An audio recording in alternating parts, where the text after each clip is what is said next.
Bienvenidos, bienvenidas, geoexploradores. Estamos ya aquí en nuestro jueves de científicos y de científicas. Y bueno, antes de presentarles a nuestro invitado de honor, queremos invitarlos a que nos sigan en nuestras redes sociales. Estamos en Facebook y en Instagram como Geoexplora 2.0 y en el resto de las redes sociales nos pueden encontrar como Geoexplora. Este mes hemos dedicado las charlas de divulgación que hacemos mes con ustedes a la edad de hielo en temas súper interesantes que tienen que ver con DNA antiguo, esto de la traer de regreso organismos que estaban extintos, eh, la información que dan los molares, los descubrimientos que se han hecho en los cenotes de Yucatán. Entonces, no se pierdan las cuatro conferencias que tendremos para ustedes en el mes de octubre, dedicados a los grandes hallazgos que se han hecho en la edad de hielo. También recuerden que si tienen un pequeño geoexplorador en casa, tenemos talleres sabatinos. Todos los sábados en punto de las 11 nos conectamos para hacer alguna manualidad que nos lleve a conocer a los organismos del pasado. Y en octubre lo hemos dedicado al terror en la paleontología. Ya hablamos de murciélagos, arañas y bichos tenebrosos el 4 de octubre. Este 11 de octubre vamos a hablar de popó y de vómito fosilizado. El 18 de octubre vamos a hablar de zombies fosilizados, hongos que toman los cuerpos de este, de algunos animales para que sigan sus órdenes. Y el 25 de octubre es una sesión de paleoarte, el vampiro prehistórico Desmodus Draculae, que lo vamos a dibujar y vamos a conocer sobre su registro fósil. También si ustedes toman clases en casa, recuerden que tenemos todo un catálogo de cursos y talleres de temas de biología, paleontología y geología con los que pueden apoyar sus clases en casa. Así que solo tienen que escribirnos y les mandamos estos catálogos de actividades. Y bueno, decirles que tenemos nuestras expediciones en puerta. El 19 de octubre nos vamos al volcán Xitle. Es domingo. Así que nos vemos en Metro Nativitas. Nosotros les damos todo el equipo necesario para hacer esta actividad. Vamos y visitamos el cráter. Es un volcán que ya no está activo, así que lo podemos visitar de la manera más segura posible. Y luego nos internamos a los túneles de lava, que la verdad son una maravilla y mucha gente se queda sorprendida de estas actividades. Así que aparten sus lugares, este 19 de octubre los llevamos a conocer un volcán y hablaremos de volcanes. El 25 de octubre vamos a la expedición Edad de Hielo. Vamos a visitar tres yacimientos fósiles súper importantes del Pleistoceno. Primero vamos al más grande que se ha descubierto en toda Latinoamérica, del Pleistoceno, que justamente son los hallazgos que se hicieron en el AIFA, en el Aeropuerto Internacional Felipe Ángeles. Hablaremos de los descubrimientos que se han hecho por ahí, incluyendo esta super plática que tenemos el día de hoy. Después nos movemos, eso es en el lago de Xaltocan, luego nos movemos hacia el lago de Texcoco, en Tocuila, en donde el señor Celso justo nos abre las puertas de su casa para conocer su pequeño museo que dejó aquí cuando estaba haciendo una cisterna, metió la maquinaria y encontró unos huesos que dejó aquí en su casita a manera de un museo. Y terminamos en una estación del metro, en la estación del metro Talismán, en donde nos despide uno de los muchos mamuts que se han descubierto en las estaciones del metro cuando empezaron su construcción por ahí de los 70. Así que no se lo pierdan y aparten sus lugares. También los invitamos a la Dinoteca. Dinosaurios de México, que está en el Museo Numismático de Casa de Moneda. Acuérdense que tenemos ahí una exhibición de paleoarte. Vamos a hacer un recorrido por parte de GeoExplora para que se apunten. Lo vamos a estar promocionando en nuestra página, así que estén pendientes porque pues es un número limitado el que nos puede acompañar en estos recorridos. Y bueno, el día de hoy, la conferencia, la plática que está programada para el día de hoy es el ADN de mamut mexicano, un linaje no antes estudiado, con Eduardo Alejandro Arrieta Donato. Para quienes no lo conozcan, lo voy a presentar. Él es genómico de formación, actualmente vive en Iztapalapa, estudió la carrera de Ciencias Genómicas de la UNAM, con sede en Cuernavaca. La carrera le permitió acercarse a proyectos de investigación desde los primeros semestres de esta. Su experiencia se basa principalmente en la ejecución de análisis bioinformático de secuencias de ADN. Su primer acercamiento al estudio de organismos extintos fue al unirse al equipo paleogenómico encargado de investigar el sitio paleontológico de Santa Lucía. Realizó su tesis de licenciatura en el Laboratorio Internacional de Investigaciones sobre el Genoma Humano. Piensa seguir estudiando paleogenómica en algún posgrado. Tiene interés en investigar preservación del ADN en restos de organismos en contextos acuáticos. Bienvenido, Eduardo, ¿cómo estás? Hola, hola, estoy muy feliz y bastante nervioso por la plática. No, hombre, aquí los exploradores son súper buena onda y estos temas les encantan. Fuimos fans de todas las noticias que salían primero de los descubrimientos de la IFA. No podíamos creer que estuvieran sacando tantos Muchísimo, sí. ejemplares fósiles. O sea, lo veíamos en la tele, lo escuchábamos en el radio. Fue una noticia que igual le dio la vuelta al mundo, pero después esta noticia de que sale un paper en Science diciendo que esto es un linaje que pues no se tenía como pues previsto que salieran así los resultados, ¿no? También dio la vuelta por todo mundo, o sea, dio mucho orgullo ver a nuestros mamuts mexicanos, como una noticia mundial y para mí una sorpresa que tú seas el primer autor de ese paper tan joven y ya sacando un Science, ¿qué se siente? Bueno, se sienten muchas cosas, desde felicidad hasta una parte de ansiedad. De felicidad de haber logrado todo este proyecto, de haber contribuido de esta manera, y ansiedad porque ahora me siento vigilado. Tantas personas hablando de este proyecto, me siento en Claro. constante evaluación.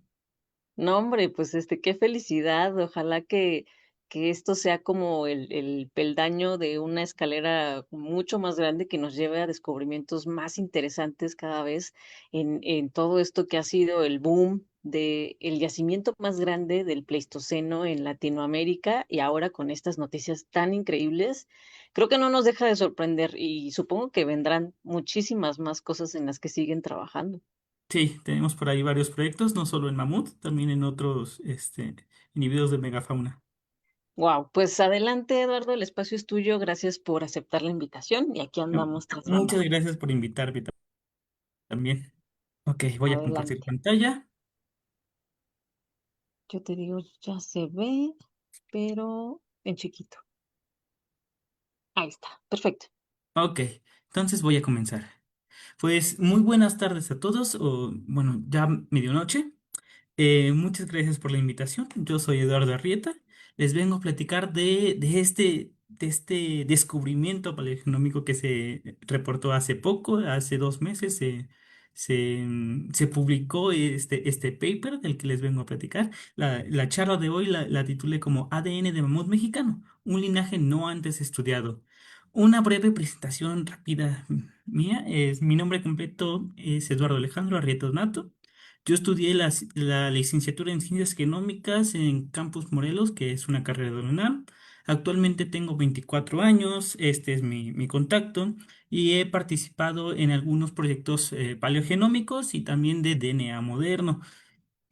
Hoy les voy a platicar sobre los mamuts colombinos de la Cuenca de México, de este paper que se publicó en Science con nombre Colombian Mammoth Mythogenomes from Mexico, Uncovered Species Complex Evolutionary History.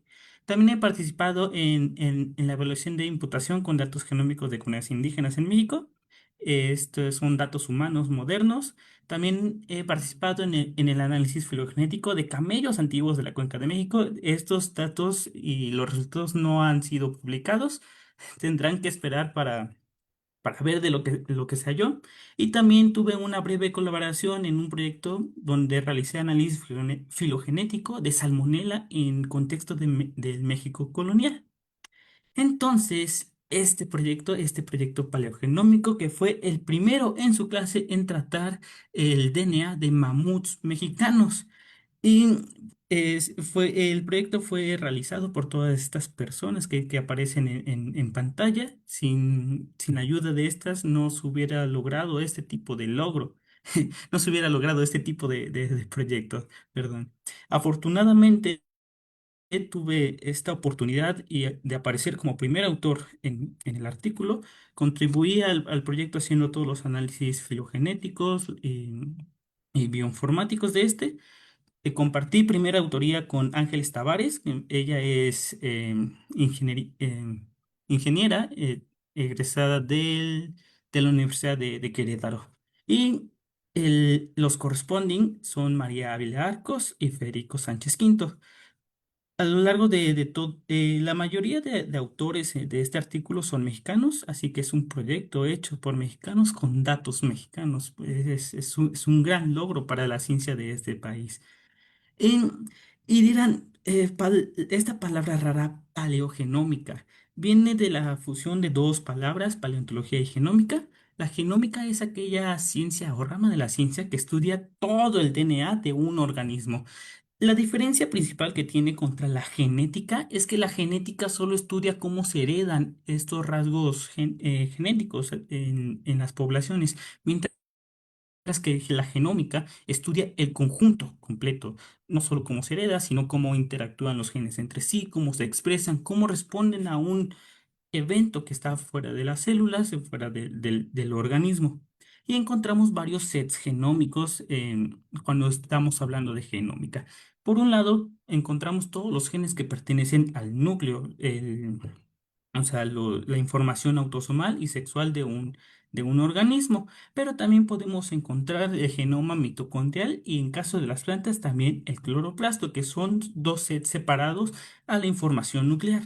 La información nuclear es toda esta información genética que permite la creación y vida de un individuo, de un organismo, y ya la mitocondrial y el cloroplasto tienen funciones específicas energéticas. Y bueno, como les había mencionado, paleogenómica es la fusión de estas dos ciencias, de la paleontología y de la genómica. Entonces, la paleogenómica es aquella rama de la ciencia que se encarga de estudiar el conjunto completo de ADN de organismos antiguos, ya sea especies extintas o poblaciones que se han perdido a través del tiempo. Y, y en lo que se concentra la paleogenómica es en una molécula denominada como DNA antiguo. La definición de DNA antiguo es un poquito ambigua, digamos ambigua porque es aquella molécula de DNA que ha sufrido algún deterioro a través del tiempo. ¿Cuánto tiempo? Aquí entra la ambigüedad. Normal, dependiendo, no hay un límite establecido. Es, tú puedes considerar DNA antiguo desde hace unos más o menos 200 años antes del presente hasta 1 millón, 2 millones de años, por lo que el rango es muy, muy amplio. ¿Y para qué sirve el estudio del DNA antiguo? Pues para poder responder ciertas preguntas biológicas. Por ejemplo, analizar la dinámica de pérdida de diversidad genética a través del tiempo, de cómo se fueron perdiendo varios linajes en especies, en tipos de poblaciones, etcétera. También puedes estudiar los procesos de extinción de las especies, porque eh, este proceso de extinción se puede ir reflejando en la variedad genética de los individuos. También puedes investigar domesticación y esto no solo se cierra a animales, sino también plantas, procesos de adaptación y algunos rasgos que tenían los individuos en estudio o incluso migraciones de cómo los linajes se fueron moviendo de un punto a otro y estos linajes los puedes recuperar en los restos que iban dejando los organismos durante sus migraciones. Tú puedes recolectar el ADN antiguo desde varios reservorios. Estos reservorios son, pero no se limitan a tejidos momificados, puedes sacar DNA de semillas antiguas, también de sedimentos, todas aquellas plantas y organismos que fueron muriendo y luego fueron aplastados por sedimentos, tú puedes ir recolectando ese DNA. También puedes sacar DNA de cabello, de dientes, sobre todo de dientes, los dientes son un recurso bastante utilizado en la paleogenómica porque es una estructura densa y que además está recubierta por esmalte. Y este esmalte hace que se preserve mejor el DNA porque eso es otra cosa. La paleogenómica se escucha muy bonita, como la describí, pero, perdón, tiene algunos retos bastante importantes sobre la preservación de la molécula. Como sabrán, cuando muere un individuo empieza un proceso de descomposición donde sus tejidos se van reintegrando al medio ambiente y entre ellos tejidos también se va la molécula del DNA. Conforme pasa el tiempo, más DNA se va descomponiendo y pierdes más información genética de la cual podrías haber rescatado. Y esta em, degradación del DNA se ve acelerada por factores ambientales. Por ejemplo, la humedad y el calor son los principales enemigos en la conservación del DNA. Entre más húmedo y más caliente esté el lugar donde murió el individuo, menos DNA va a estar preservado. También depende dónde se murió. La presencia de microorganismos en el lugar de la muerte pueden estar degradando el DNA más rápido. También las enzimas del propio organismo que estás estudiando, al morir por este proceso de descomposición, van eh, degradando tu molécula. Y hay dos características importantes en el DNA antiguo. El primero de ellos, del que les voy a hablar hoy, es la desaminación de citocinas. Como sabrán, el DNA tiene cuatro letras dentro de su alfabeto: la A, la T, la C, la G, que son, que hacen referencia a los nucleótidos que en conjunto crean el material genético de un individuo. Pero ocurre un daño químico en las citocinas, donde éstas pierden un grupo amino por un ataque hidrolítico y se transforman en uracilos. Y esta mutación postmortem es un problema al atajar un proyecto paleogenómico, porque los uracilos, cuando tú haces una química de secuenciación para saber el orden de estos nucleótidos, este uracilo se va a leer como una timina. Entonces está haciendo un artificio donde originalmente tenías una citosina, pero por este daño estás obteniendo una timina. Y esto se puede observar exponencialmente conforme tú te vas acercando a los extremos de los fragmentos de DNA que sobrevivieron a lo largo de los años. Esta es una gráfica que muestra que conforme te vas acercando, existen más sustituciones CT con respecto a un genoma de referencia. Cuando tú comparas, por ejemplo, un genoma de mamut contra un genoma de elefante asiático, vas a encontrar más sustituciones de C a T conforme te acercas a los extremos del DNA. Y que esto, eh, y esa es otra cosa importante sobre los fragmentos del DNA. En esta misma degradación de la molécula hace que tengamos fragmentos muy, muy chiquitos de DNA. En el eje de las X es la longitud de fragmentitos que tenemos cuando trabajamos muestras antiguas.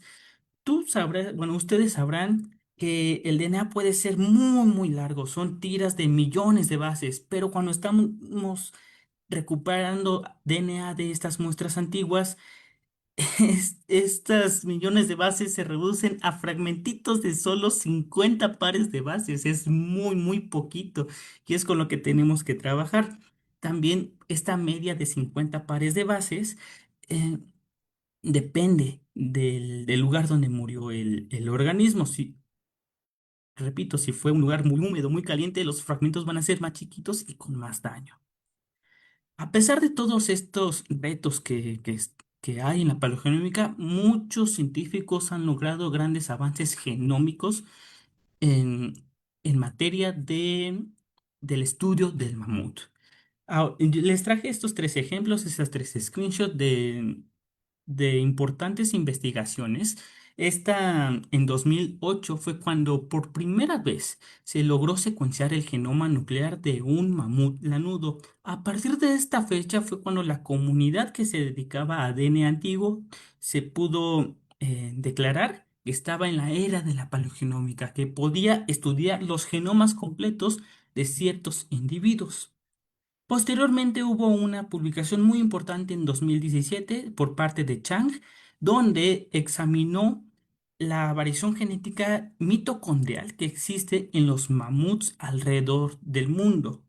Aquí observó cómo estaban estructurados los clados conforme al origen geográfico de los mamuts. Luego, un artículo muy importante en 2021 con ADN de mamut logró romper el límite de recuperación de DNA.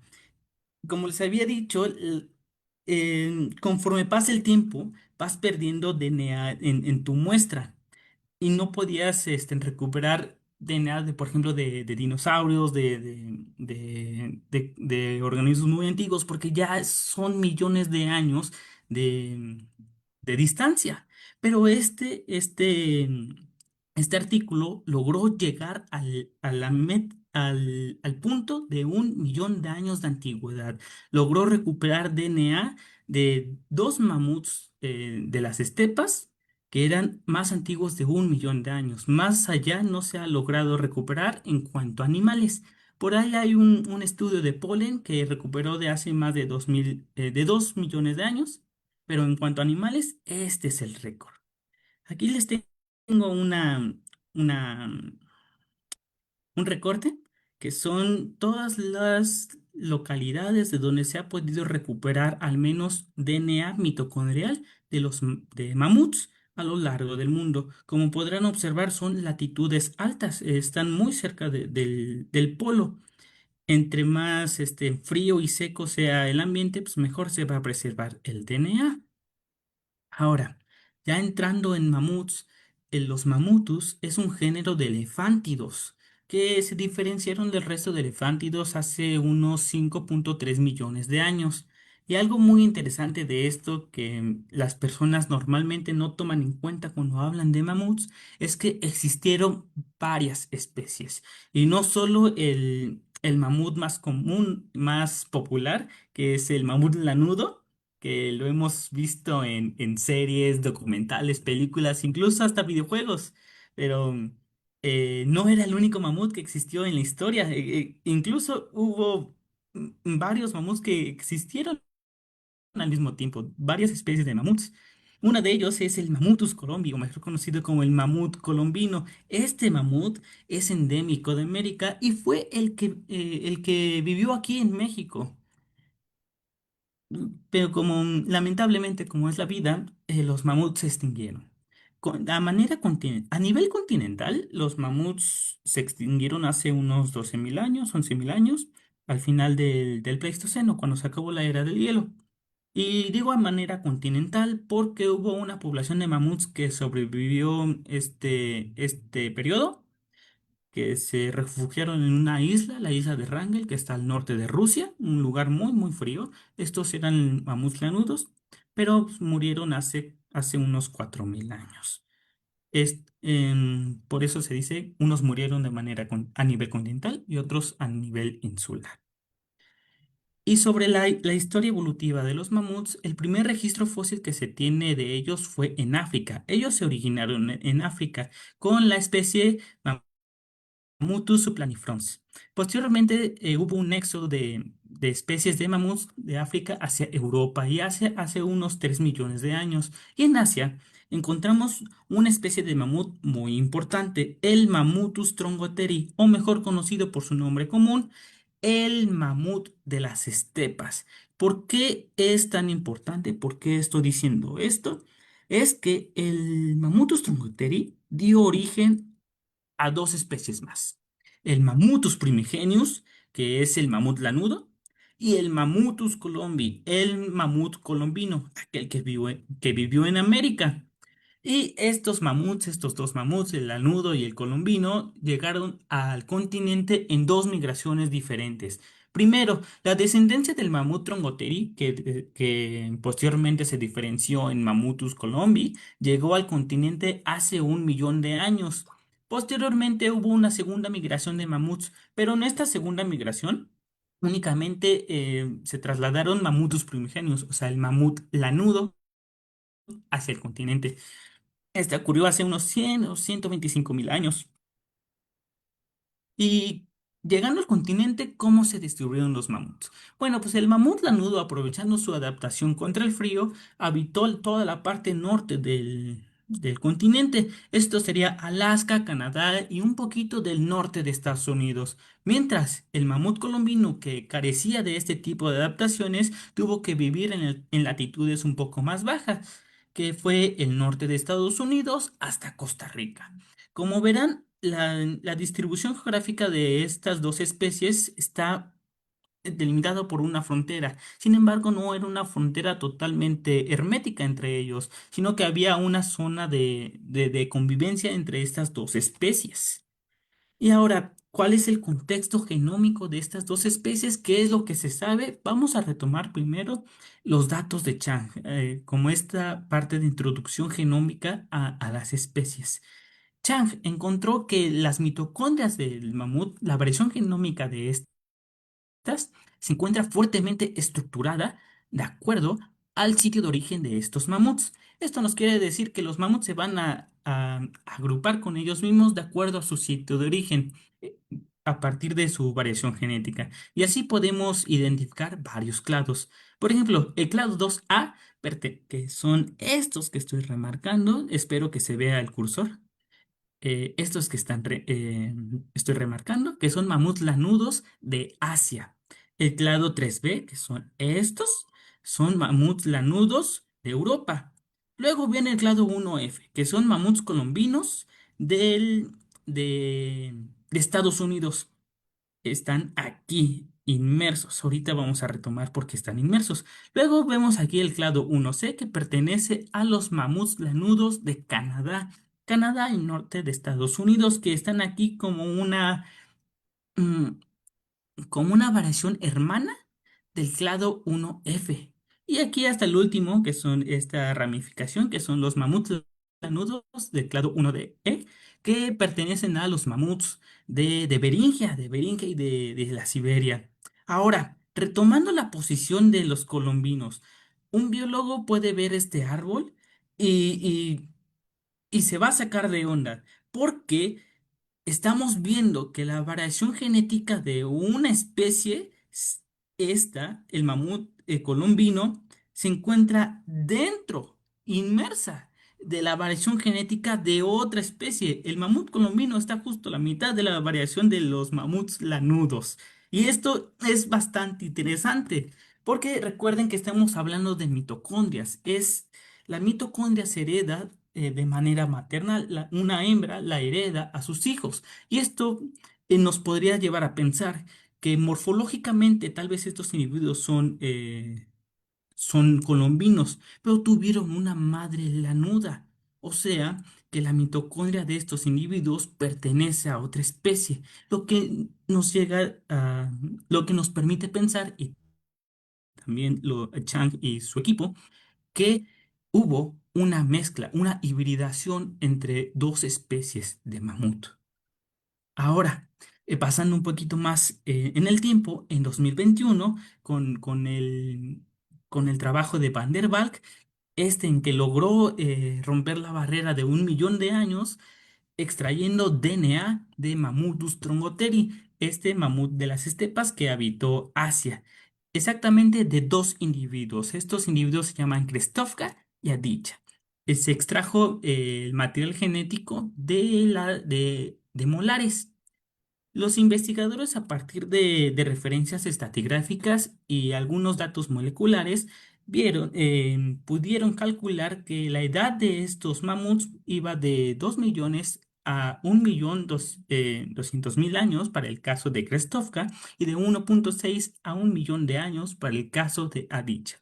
Les quiero volver a recordar que el haber obtenido DNA de individuos de más de 1 millón de años. Fue un gran logro para estos investigadores y también para toda la comunidad de paleogenómica. Ahora, no solo consiguieron extraer DNA mitocondrial, sino también nuclear de estos individuos. Y lo primero que hicieron fue hacer un análisis comparativo de alelos compartidos. O sea, cómo comparten material genético entre esta especie con el resto. Y encontraron que el mamut colombino es una mezcla 60-40. 60% mamut lanudo y 40% mamut de las estepas, justamente del linaje del mamut nombrado como Krestovka.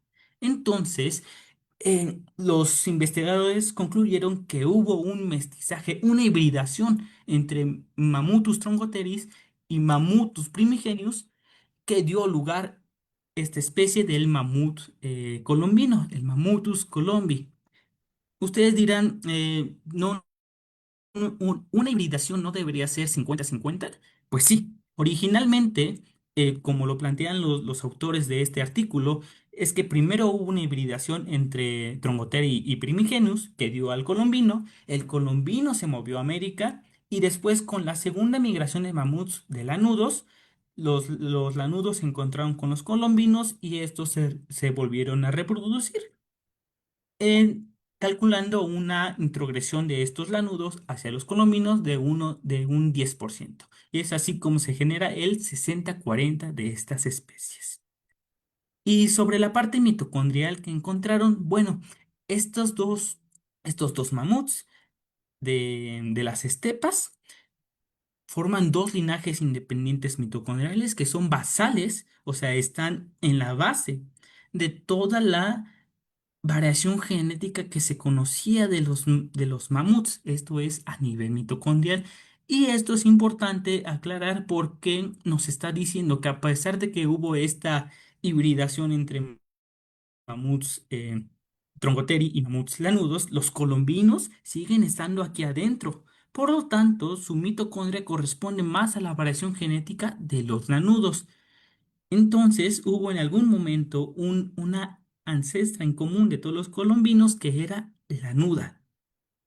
Lamentablemente, esta investigación de Van der Valk tuvo un gran sesgo, y es que los análisis de comparación de genoma solo consideraron un solo genoma de Mamutus colombi.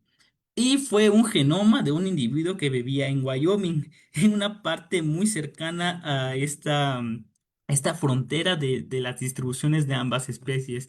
Y puede ser un problema en las conclusiones porque ese individuo no puede estar representando a toda la especie y a toda la distribución hasta Costa Rica de estos mamuts. Puede ser un individuo que tuvo un padre lanudo por puro azar. El resto de mamuts hasta el momento no se habían considerado en estudios. Aquí en México, los mamuts prácticamente habitaron todo el territorio, excepto en la península de Yucatán.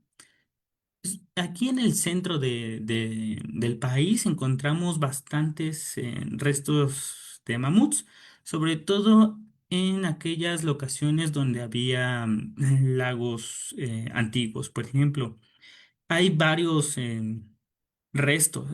Se han encontrado varios restos de mamuts en la periferia de lo que era el lago de Texcoco, dando a entender un poco dónde morían estos mamuts. Y como se comentaba al inicio de la charla, recientemente durante la construcción del nuevo aeropuerto para la Ciudad de México, el AIFA, allá en Santa Lucía, se encontró una enorme, enorme cantidad de restos de mamuts.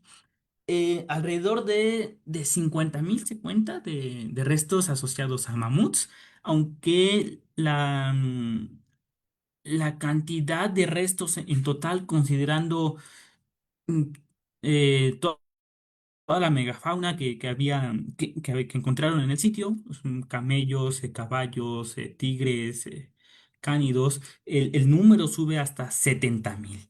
Pero aquí venimos a hablar de mamuts.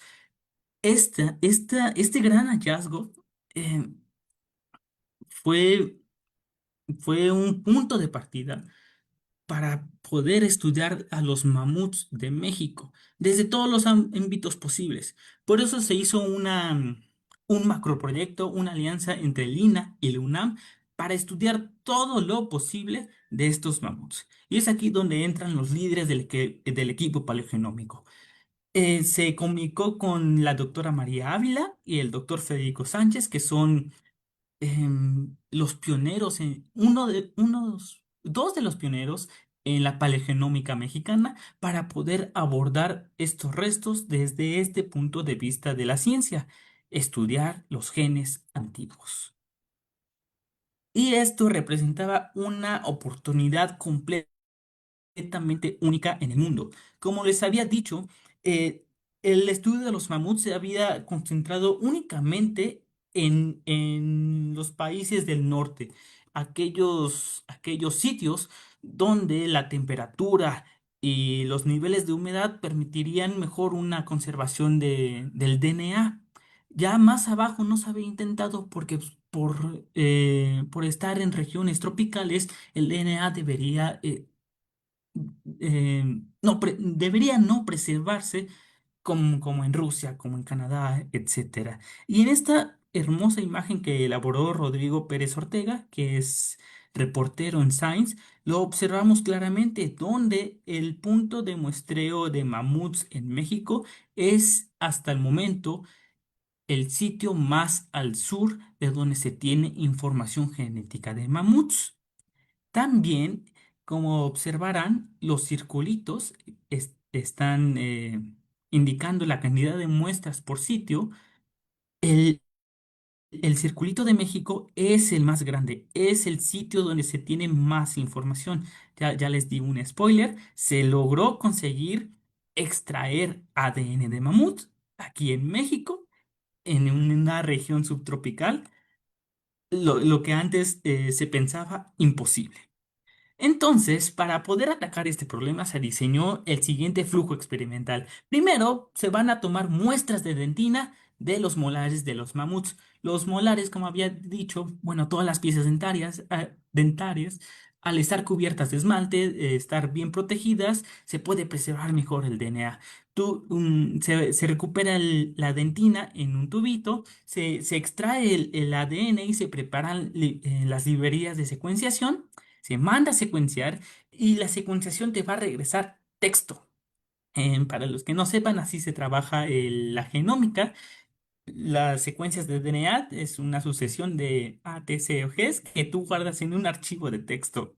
Y a partir de procesos bioinformáticos, tú puedes reconstruir ese genoma y ya puedes hacer análisis filogenéticos, demográficos, de diversidad genética, incluso puedes identificar patógenos de estas especies antiguas. El artículo y mi trabajo se basó en los análisis filogenéticos y también hice algunos ejercicios de demografía de mamuts, en los cuales fueron publicados. Hablando de los pasos sobre la extracción de dentina, no sé si ustedes han prestado atención a las fotografías que han estado rondando por internet, y es que lo primero que salta es que los investigadores están vestidos con un traje. Y la razón de este traje no es para cuidarnos a nosotros, sino cuidar a las muestras.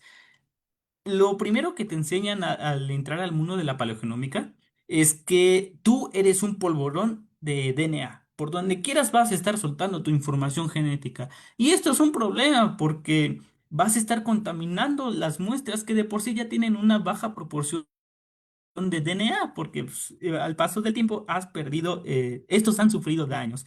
Entonces, evitamos cualquier tipo de contaminación, tanto nuestra como del ambiente, y para esto usamos varias barreras físicas. Por ejemplo, esta es una casa de campaña que instalamos en el sitio de extracción de dentina. Y dentro de la casa de campaña limpiamos todo con cloro, con etanol y también usamos cajas de acrílicos para evitar cualquier otro tipo de contaminación. Y ya trabajamos las muelas, las piezas molares.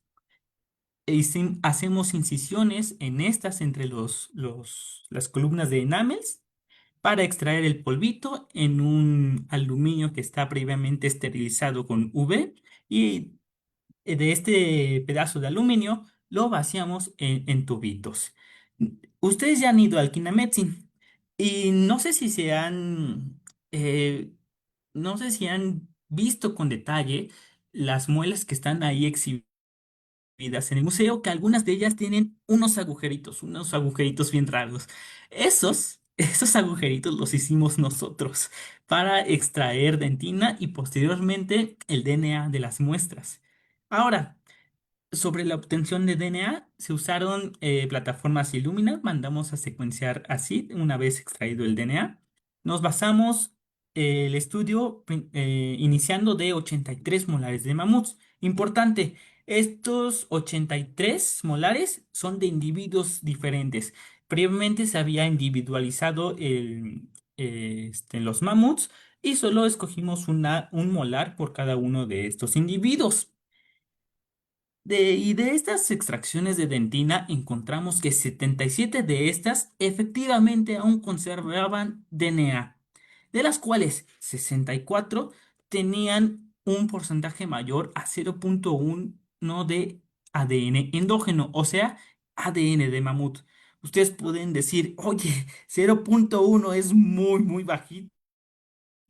Pero en estas condiciones, ADN antiguo de finales del Pleistoceno en México es prometedor. Este numerito es muy prometedor para conseguir la información genética de esta especie. Y a partir de esto pudimos hacer un sexado molecular. No sé si sabían, pero ustedes pueden determinar el sexo de un individuo a partir de la información genética que tú puedes extraer haciendo una secuenciación. Esta gráfica es del paper, la dividí en dos para que se pueda apreciar mejor. Y es que cuando los mamíferos se define su sexo a partir de cromosomas. Dos cromosomas para hembra, dos cromosomas X para la hembra y un cromosoma X para el macho. Entonces, a partir de esta proporción, tú puedes calcular y estimar si tu muestra le pertenece a un macho o le pertenece a una hembra. Y esto se hace a partir de una división, una relación de la cantidad de información que tú tienes del cromosoma X de una muestra contra la información genética que pudiste recolectar de esa misma muestra, pero del cromosoma 8.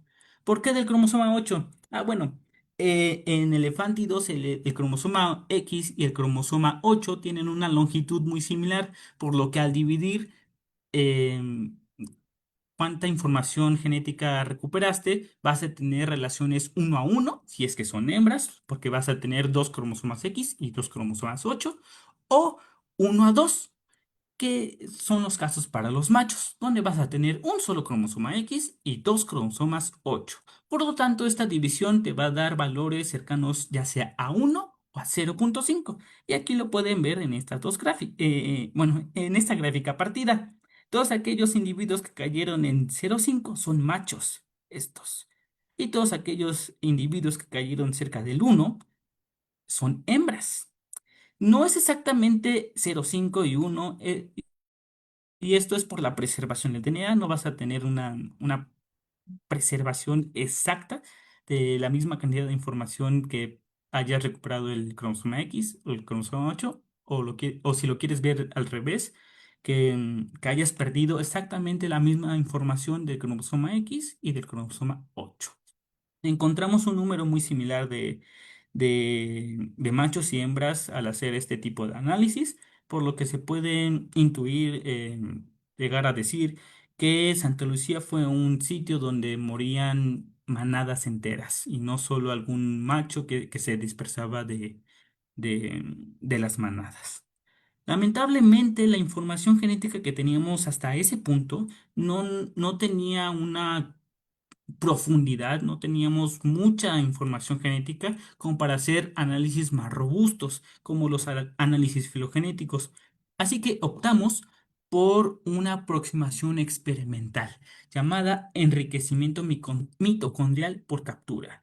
Y es exactamente lo que dice el título. Tú vas a enriquecer tu muestra únicamente con una región en particular, capturándolo. Usamos un kit comercial de MyBytes, el cual se basa en lo siguiente.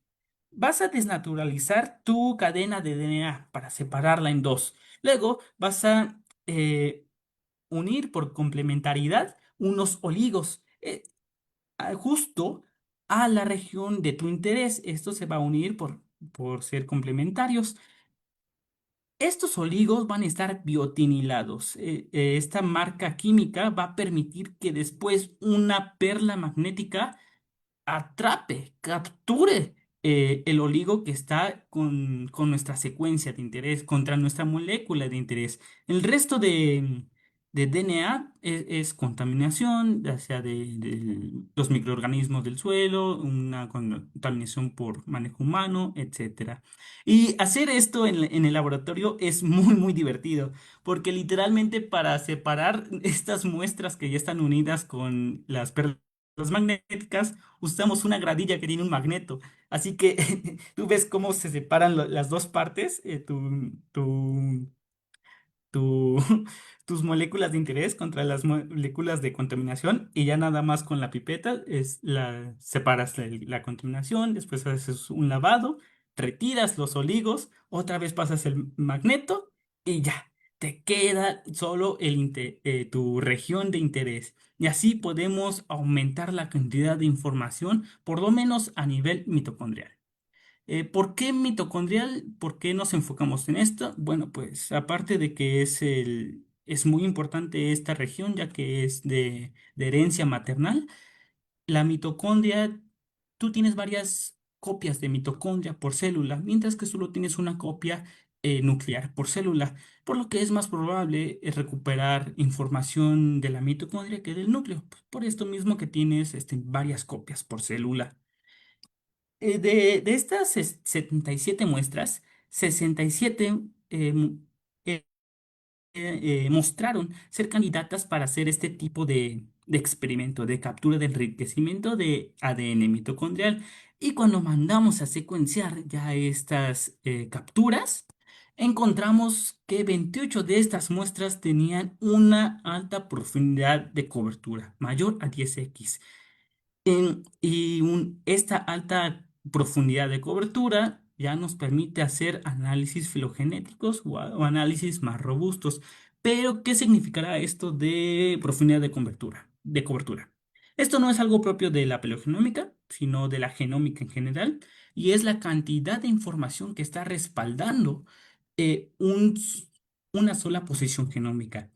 Esta imagen la saco de la tesis que elaboré también de este proyecto, donde observamos la información que sacamos de un proceso de secuenciación haciendo un zoom en una región específica de la mitocondria.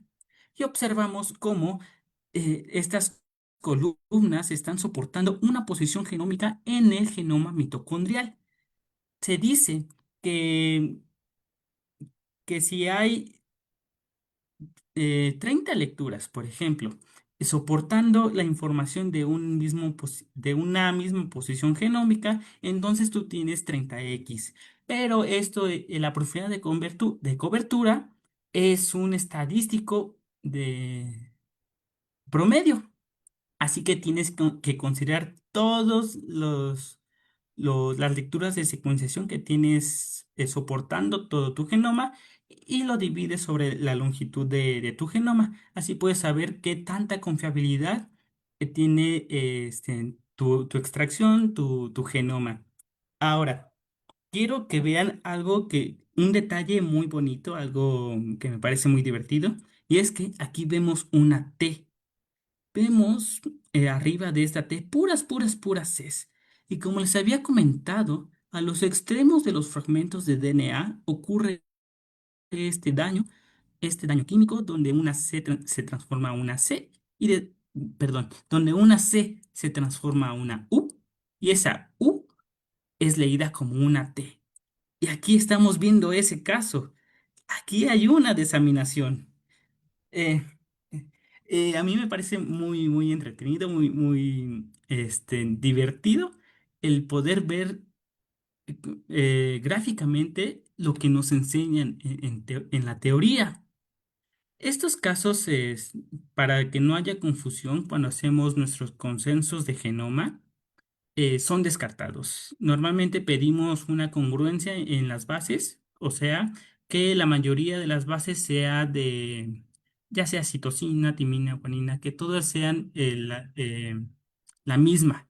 Y si hay alguna diferente que esté en bajas proporciones en la misma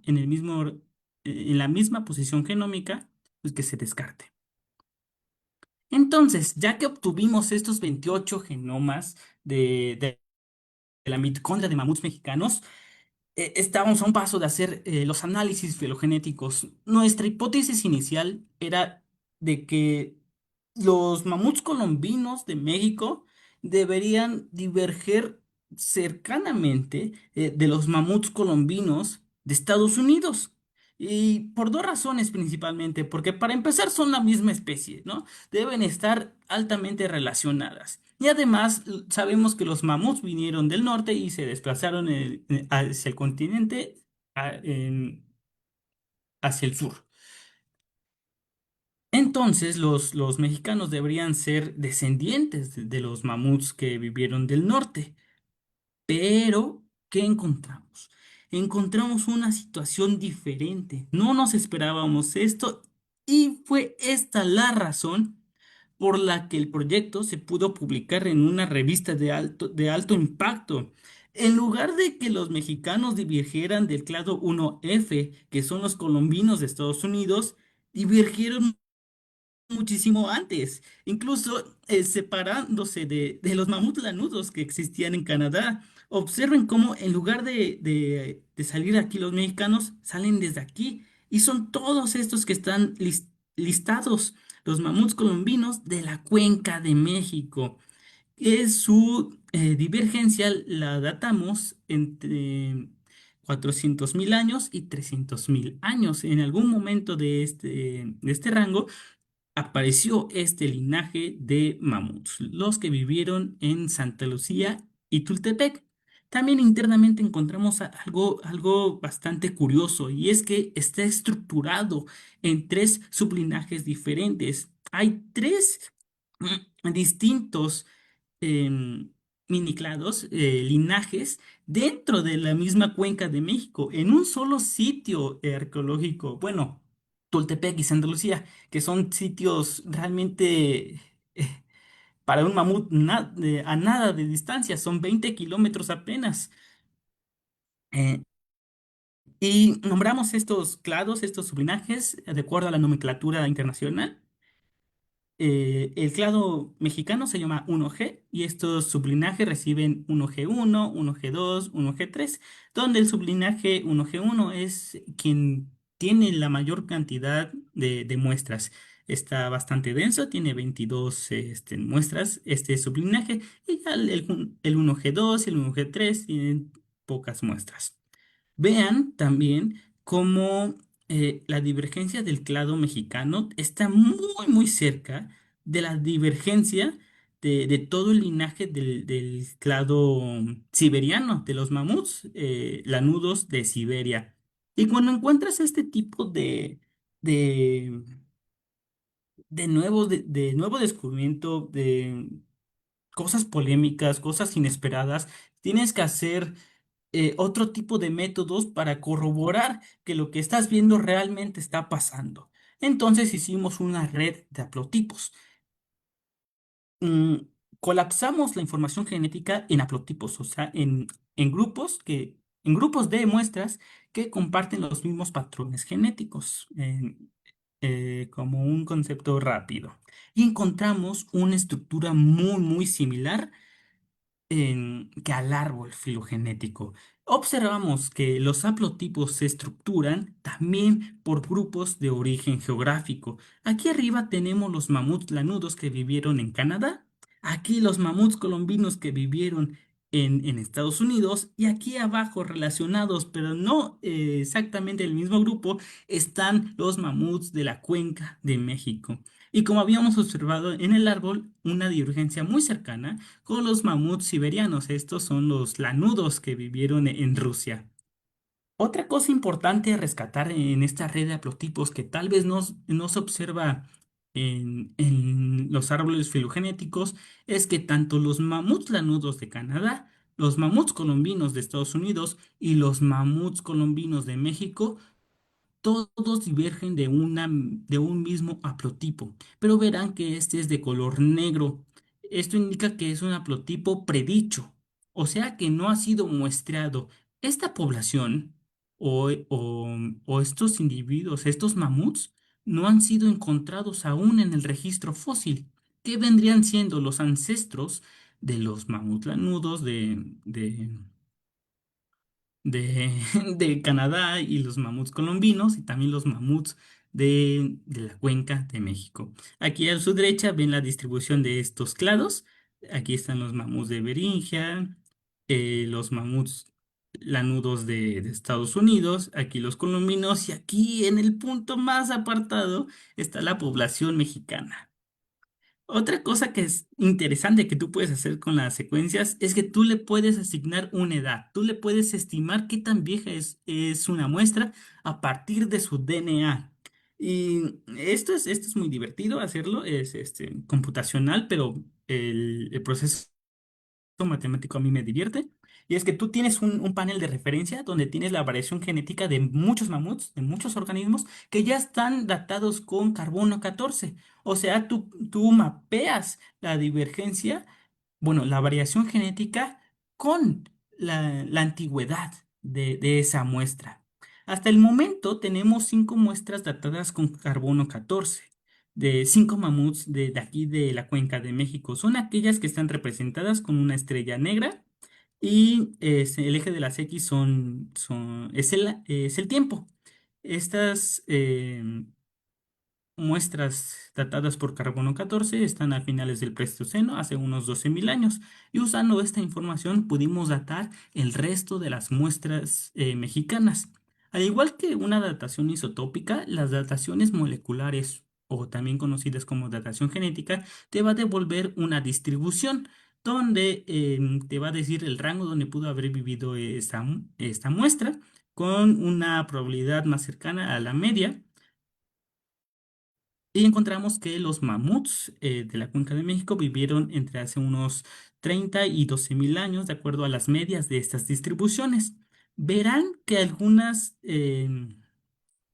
que algunos casos tenemos ambas, tanto la datación de carbono 14, que es la estrellita, como la datación genética, que es la distribución azul. Estos casos fueron unas pruebas de confiabilidad. Datamos la misma muestra que ya estaba datada con radiocarbono 14, pero retirando su información de nuestro panel de referencia. Esto para comprobar si realmente podíamos confiar en una datación genética. Y la respuesta es que sí, porque sobrelapan ambas estimaciones, tanto la isotópica del carbono 14, aquí esta estrellita, con la distribución azul, que es la genética. Pero tuvimos dos casos donde esto no aplicó. Dos de nuestras pruebas de seguridad se fueron en rangos muy, muy viejos, hasta 200.000 años, pero vean que corresponde a mamuts de linajes divergentes dentro de la Cuenca de México.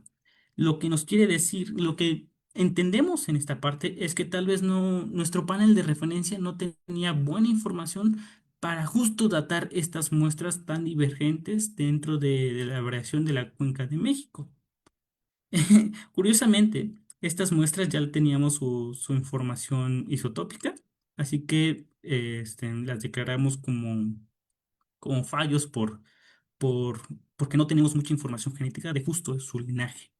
Ya por último, un último análisis que hicimos para el artículo fue la estimación de tamaño efectivo poblacional, o sea, dar un estimado de cuántos mamuts vivieron aquí en la Cuenca de México a partir de la variación en conjunto de estos mamuts. Entre más variación tú tengas en tu conjunto genómico, puedes decir que hubo más individuos para poder llegar a esa variación. E hicimos tres análisis.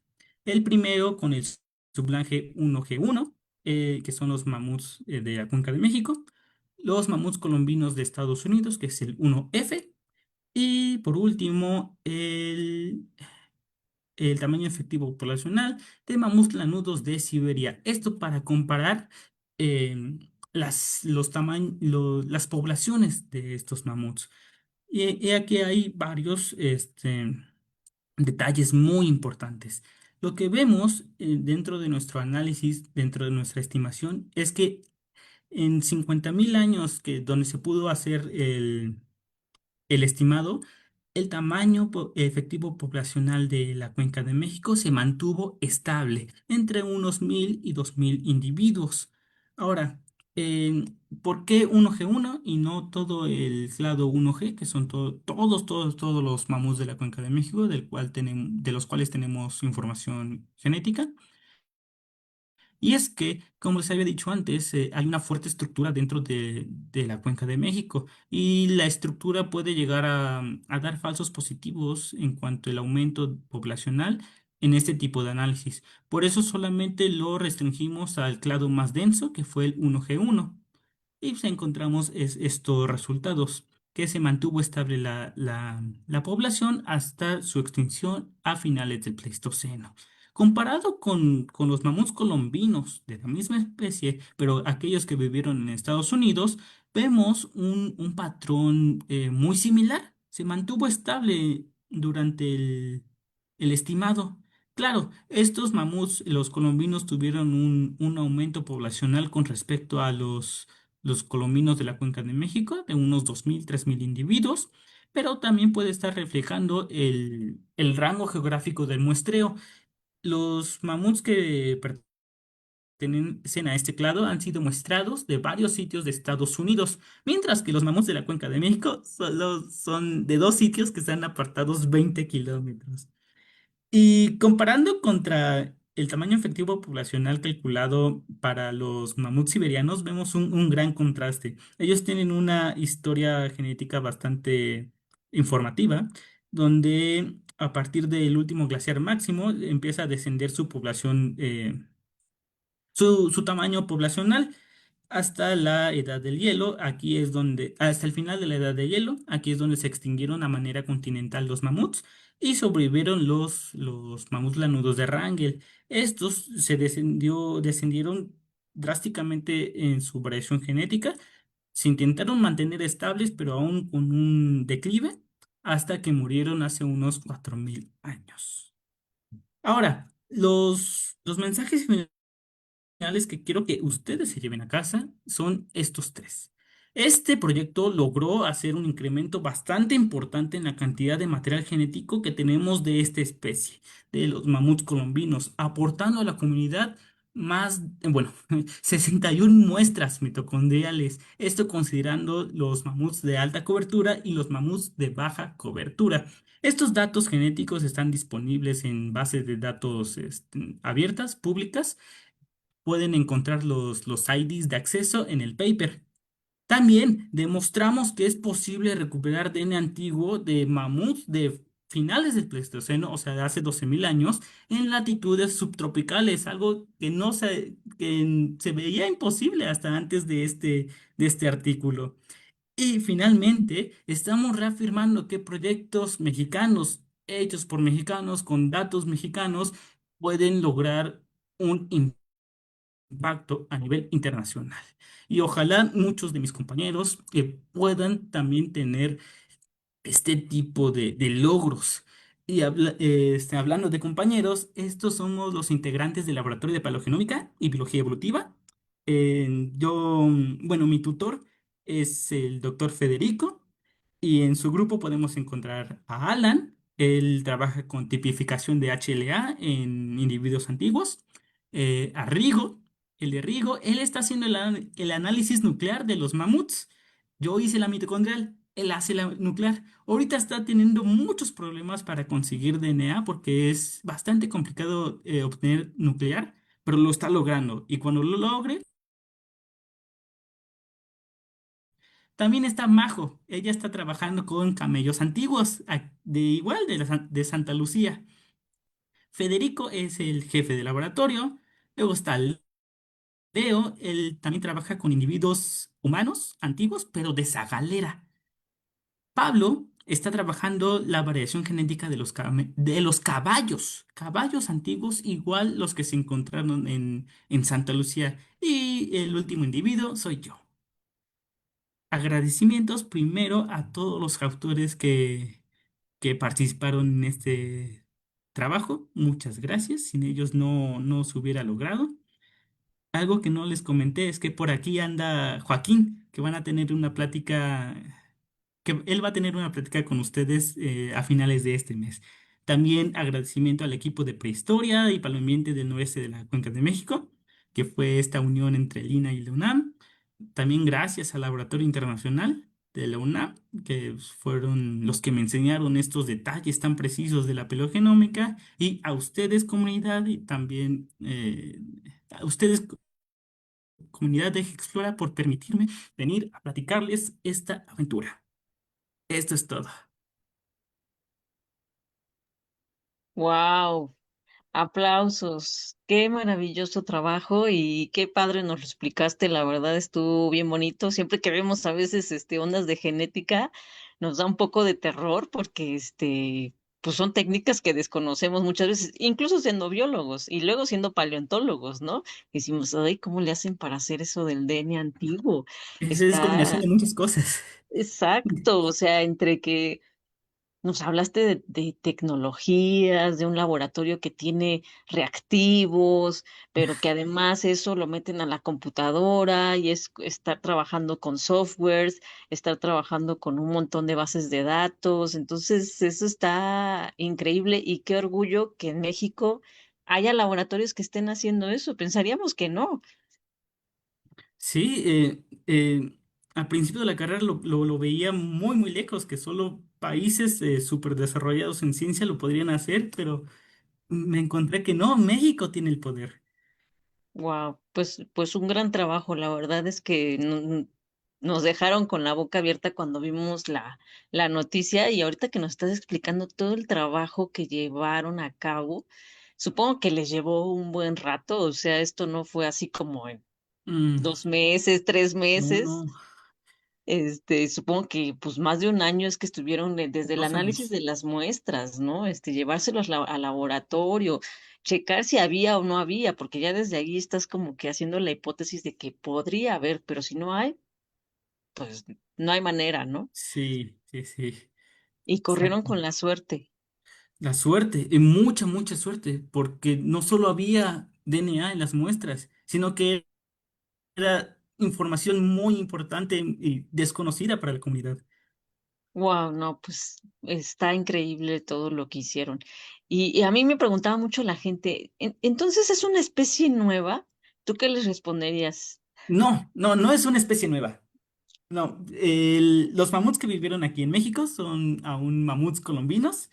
Su variación genética entra dentro de los mamuts, y por este mismo evento de hibridación aún siguen siendo parte de la línea evolutiva de los mamuts, de los colombinos. Oye, pero además hibridaban así como que mucho, ¿no? Parece que sí, y con dos especies diferentes. Primero fueron los lanudos con los trongoteri que dieron a los colombinos, y después los colombinos con los lanudos. Tenían una facilidad de hibridación muy, muy fuerte. Wow. Oye, y morfológicamente, ¿cómo se vería esa hibridación? O sea, ¿se han puesto a pensar así de, bueno, pues a lo mejor por tal hibridación se verían de tal manera o tendrían tales características? Sí, hay algunos investigaciones que estiman cómo pudo haberse observado estos individuos. Normalmente se basan en las muelas, que es, la forma, la longitud, el peso, todo esto. De hecho, hay una controversia dentro de los mamuts colombinos, porque hay un tipo de subespecie que se llama Jeffersoni, que estos Jeffersoni tienen características tanto de lanudos como de colombinos. Cuando se declaró esta especie, como no sabían cómo catalogarlas, un lanudo o un colombino, dijeron, ah, pues es otra especie, es un Jeffersoni, le llamaron así, pero puede que sea producto de estas hibridaciones. Wow. Oye, y esto también a mí me pone los pelos un poco de punta porque en paleontología muchas veces lo único que tenemos pues son las partes duras. Ocasionalmente tenemos DNA antiguo, pero pues está pasando con poblaciones muy recientes. Y somos muy tajantes de decir, ah, bueno, si la morfología es así, ya son especies separadas. Pero ahora lo que tú me dices es que pues andaban ahí juntándose y haciendo revoltura. Sí. Entonces, ¿tú sabes eso? ¿Qué dificultades trae para el concepto de especie en paleontología? Y el concepto de especie en genómica también. En general. Sí, eh, sí trae muchos problemas. De hecho, no hay una definición clara de lo que es una especie. Considerando que, que pueden hacer mezclas varias de estas, lo pone muy, muy difícil. Sí, sí, sí, porque bueno, para los que no son biólogos, que sepan que nuestra unidad de estudio es una especie, pero no todos los biólogos trabajamos con el mismo concepto de especie. Sí, aunque usted no lo crea, no tenemos un consenso claro de qué es una especie. Si ustedes le preguntan a un ecólogo, les va a dar un concepto de especie diferente. Si ustedes les preguntan a un paleontólogo, si ustedes le preguntan a un que se dedica a genética y así sucesivamente, cada uno tiene como su propio Sí. concepto de especie. Y ha habido discusiones fuertes de, pues, ¿qué es una especie? Y pues una especie, según lo que vemos en la naturaleza, pues es un grupo de especies pues que no se reproduce con otro conjunto de especies que guardan su distancia en reproductiva. Y lo que Se nos supone, acaba de pero decir estamos Eduardo viendo que no. es que aquí todos eran así de, sí, como no, paso por aquí, me puedo mezclar un rato contigo, pero después me voy por allá. Qué increíble. Sí. Y yo ahorita me quedé pensando y dije, híjole, y nos está metiendo más ruido todavía este concepto de especie que tenemos. Sí, y luego genómicamente también tienes esa problemática, porque o te puedes basar en la mitocondria para definir una especie, pero tal vez la información nuclear te dice otra cosa, que pertenece a otra especie, o en estos casos pues es mitad y mitad. Sí. ¿Y cómo van con el DNA nuclear en mamuts? Bueno, no sé qué tanto puedo decir porque ese proyecto lo está liderando Rigo. em, pero sé que le está yendo bien. En Ah, las juntas perfecto. está reportando resultados, en tanto experimental como bioinformático. Ha estado reproduciendo los resultados de otros artículos e integrando esa información en ese tipo de, bueno, la información mexicana en ese tipo de procesos. Así que le está yendo muy bien. Ay, no, pues esperamos a que venga también aquí a platicarnos. Oye, y yo me quedé con una duda de la última gráfica que sacaste Ajá, de cómo, de que calculan más o menos cómo era el número de población en los mamuts. ajá. Esta, ajá. Y Sí. dices que en México aproximadamente 1,000 y 2,000 individuos. ¿En la cuenca del Valle de México o cómo se los imaginan? Así es. Eh, Tú puedes hacer una aproximación de cuánta población existió en un espacio de muestreo a partir de sacar la variación genética, qué tanta variación genética hay en este espacio de muestreo. Sí, claro, porque si están más dispersos, cuesta trabajo que tengan esta como Encontrarías reproducción. mayor Ah, diversidad genética. Entonces puedes estimar una mayor población. ok, ok, ok. Entonces, por la diversidad, aproximadamente 1,000 a 2,000 individuos en la cuenca del Valle de México. Algo así, sí. Wow. Esta estimación tiene un rango, como se nota aquí, yo solo les manejé las medias, pero estos rangos pueden llegar hasta 5.000, 9.000 individuos, su límite Ah, máximo. como el que promedio entonces nos Ajá, hablaste. Ah, ok, sí, ok, ok. sí, sí, Perfecto. solo Oye, son estimaciones. ¿y por qué no se ve el declive que sí se ve en Siberia? Eso es una pregunta que incluso nos hicieron los revisores del artículo. Y es que en Siberia tienes la gran ventaja de Wrangel, la información genética de aquellos mamuts que vivieron más allá del Pleistoceno. Y pues estos perdieron diversidad genética, pues, al aislarse en esa isla. Nosotros en México no tenemos información del Holoceno, así que solo observamos cómo tajantemente desapareció la diversidad genética. Oh, ay, qué interesante. Bueno, y deja espacios para hacer muchísimas más preguntas, pero qué padre que se pueda hacer incluso hasta un estimado de como cuántos mamuts andaban por aquí. Sí, sí, sí. Igual cuando leí el trabajo de este tipo de estimaciones, me quedaba incrédulo, incrédulo de poder decir cuántos vivieron a partir de solo texto, pero Claro, y tiene concuerda con un lo que, con fundamento. el registro que tienen en la IFA, porque yo he escuchado noticias ya que ya llevan como 700 esqueletos de mamuts. Puede que no sean todos contemporáneos. Yo me Ajá. imagino que son de poblaciones de diferentes tiempos, ¿no? Pero aquí lo que nos estás diciendo es que como poblaciones contemporáneas se estimaba una carga de 1,000 a 2,000 mamuts o sea, conviviendo en un tiempo y en un espacio. Sí, de hecho, este tipo de análisis te saca el tamaño efectivo. O sea que son aquellos individuos que que están en etapas de reproducción. Sí. Y sabemos que conforme pasa el tiempo se van sustituyendo. Ah, ok. Porque sí, también paleontólogos han hecho estimaciones de las poblaciones. No recuerdo ahorita el número que sacaron ellos, pero también hicieron un estimado de los mamuts. Estaría padre comparar si han llegado, si por genética y por el Sí, método que ellos sacaron, estaría padre ver si llegaron a la misma conclusión. No, hombre, padrísimo y da para muchísimo más. Felicidades por su trabajo, de verdad, un muchas orgullo gracias. nacional. Todo un orgullo nacional.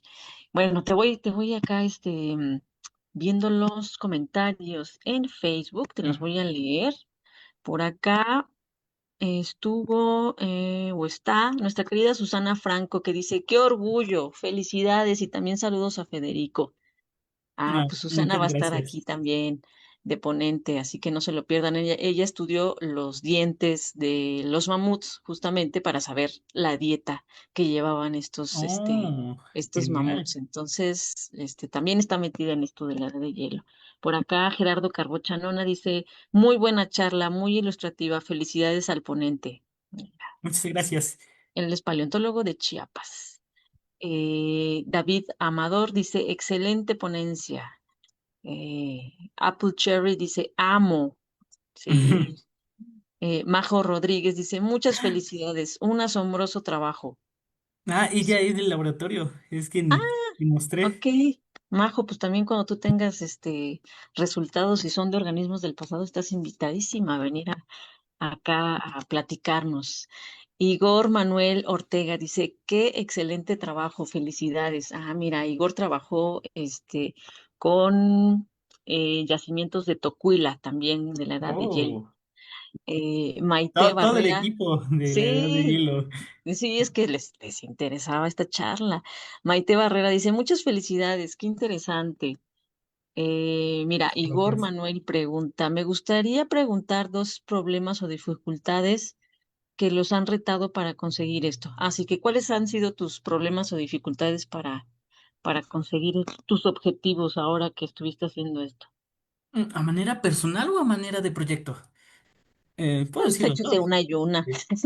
Bueno, la extracción de muestras de dentina ha sido algo complicado por los permisos.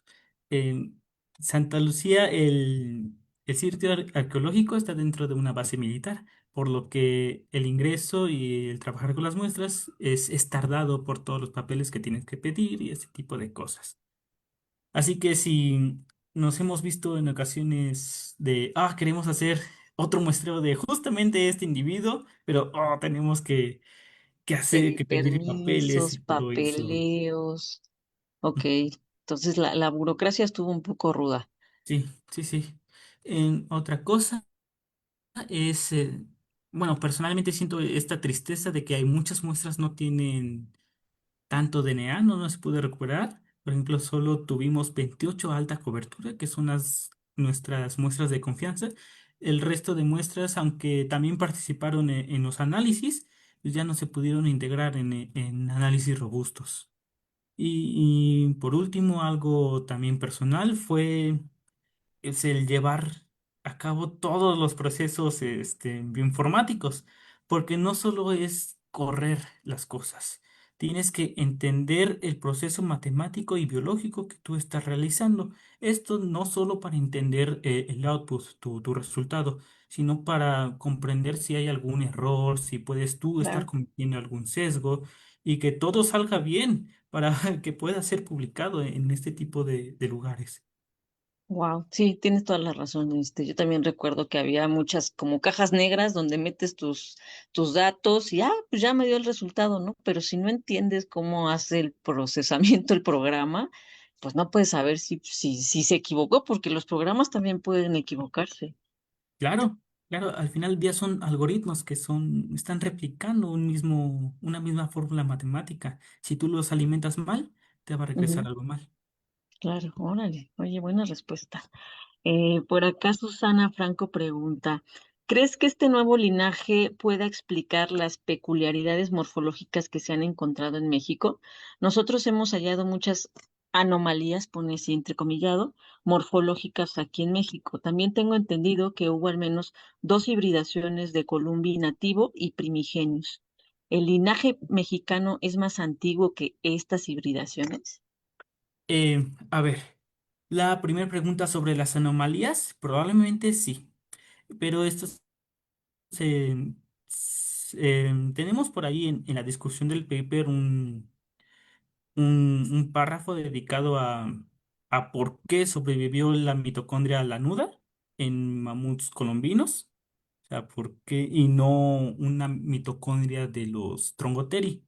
Es que pudo haber dado una ventaja en el continente americano, justo en los mamuts colombinos. Pero es lo único que podemos decir porque pues, es material genético de la mitocondria. Si nosotros quisiéramos saber aquellos genes que dan como resultado las características morfológicas de una especie, nos tenemos que meter de lleno al genoma nuclear. Más allá no podemos decir otras conclusiones, pero podría ser que sí. Oh, Y la interesante. segunda era, La segunda te la ¿me la recuerdas? repito. Eh, mm, sí, dice, también tengo entendido que hubo al menos dos hibridaciones de Colombi, nativo y primigenios. Y pregunta, ¿el linaje mexicano es más antiguo que estas hibridaciones? Que la segunda probablemente sí, porque los mamuts de la Cuenca de México divergieron del resto de los mamuts hace unos 400 y 300 mil años. Y los mamuts lanudos que llegaron al continente llegaron hace unos 100 mil años. Entonces ya estaban establecidos los mamuts de la Cuenca de México antes que llegara la segunda migración de lanudos. Esta segunda migración fue la que dio origen a al segundo evento de hibridación. El primero se dio entre lanudos y Trongoteris, que fue el que originó a la especie colombina. ¿Y ese en dónde fue, esa hibridación? ¿En el Esa es espacio? una discusión abierta, pero fue en el norte, fue ya sea en Beringia o ya fue dentro del continente americano, pero no bajando ni hasta Estados Unidos, sino en,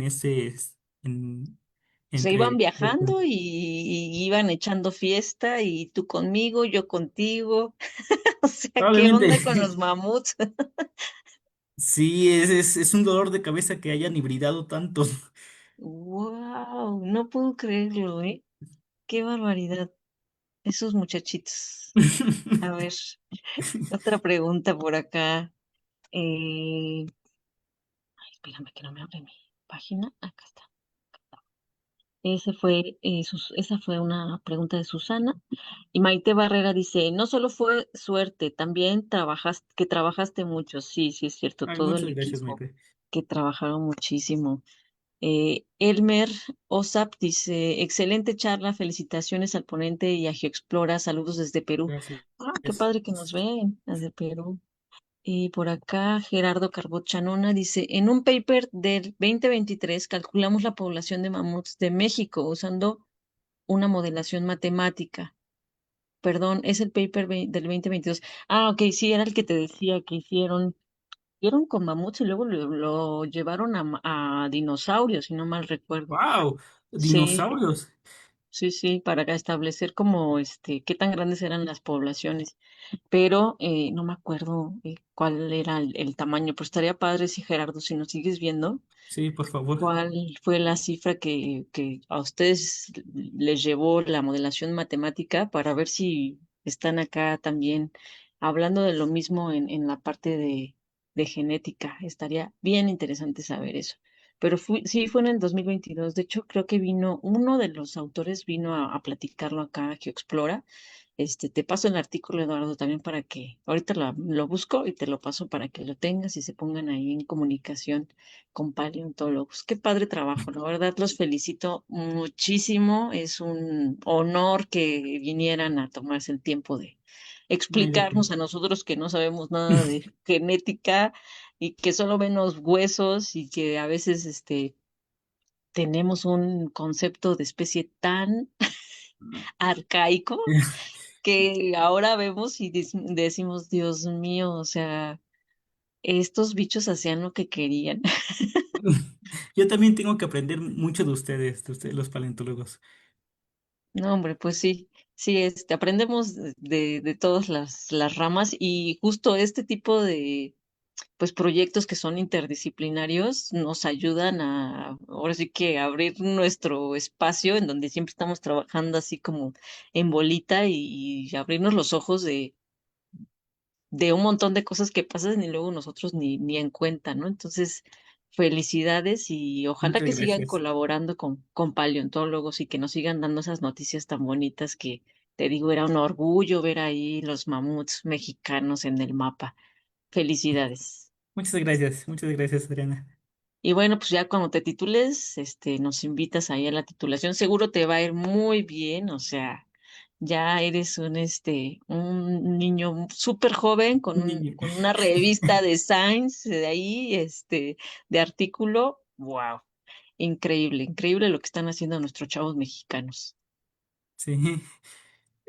Ayer en el laboratorio, la mayoría pues, somos estudiantes de la licenciatura. Sí, se ven bien chiquitos. Ahorita que ponías la foto de todos los que están haciendo cosas de genética, se ven bien chavos, pero pues está padrísimo que le entren y que además los que son cabezas de laboratorio los dejen ser primera autora. Eso también a mí me deja muy sorprendida y satisfecha de que les den chance a ustedes, que los avienten a decir, no, tú de primer autor, vas, ¿no?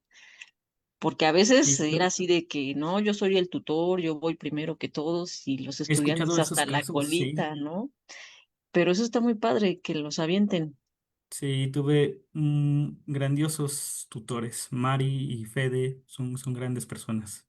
Wow, felicidades y gracias por apoyar al talento mexicano. Vean que sí se pueden hacer cosas, qué bonito. El chiste es tener un equipo, tener también material.